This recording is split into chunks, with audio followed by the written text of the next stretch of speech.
Friends, welcome back to my channel. Today I am going to solve Ray Martin প্রশ্নবিদ্যা 2024 class 5 এর আমরা first school Arambagh high school আমরা solve করব। প্রথমত সিনের প্যাসেজটা দেখে নিই। At 11:30 am 11:30টায় হিলারি আর Norgay reached the summit of Mount Everest. Hillary আর নর্গে পৌঁছেছিল মাউন্ট এভারেস্টের চূড়ায়।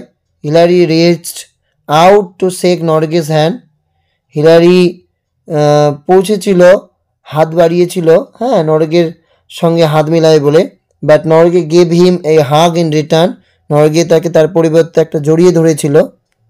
The two man enjoyed only 15 minutes at the top of the world. দুইজন মানুষ শুধুমাত্র 15 মিনিট সেখানে পৃথিবীর সর্বোচ্চ স্থানে থাকতে পেরেছিল। Because of their low oxygen supply, কারণ সেখানে অক্সিজেন যেটা কিনা কম পরিমাণে সাপ্লাই হচ্ছিল। দে স্পেন্ড দেয়ার টাইম, তারা তাদের সময়কে অতিবাহিত করেছিল taking photographs and enjoying the view. Photograph, ছবি তুলে এবং সেখানকার যে জায়গা সেই ভিউ দেখে।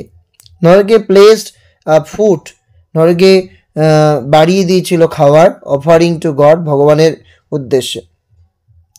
Hillary and Norgay reach the summit of Mount Everest 11:30 PM, ওখানে AM আছে, স্বাভাবিকভাবে সেটা false.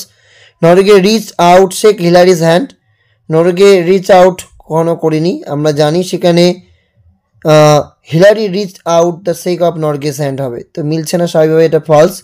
The two man enjoyed only 15 minutes at the top of the world, এটা ট্রু হবে। এবার দুটো প্রশ্ন আছে, how did Hillary and Norgay spend there time at the top of the world and why did the two man enjoy only 15 minutes at the top of the world. চলো এই দুটো উত্তর অ্যান্সার দেখেন। How did Hilary and Norgay spend their time at the top of the world? Hilary and Norgay spend their time taking photographs and enjoying the view. এরপর রয়েছে, why did the two men enjoy only 15 minutes at the top of the world? The two men enjoyed only 15 minutes at the top of the world because of their low oxygen supply. গ্রামারে রয়েছে number change, mosquito, mosquitoes, donkey থেকে ডাঙ্কিস।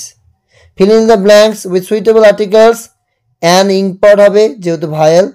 At the best cricketer, best superlative degree the থাকে, the best cricketer নির্দিষ্ট করে বলা হয়েছে তার জন্য।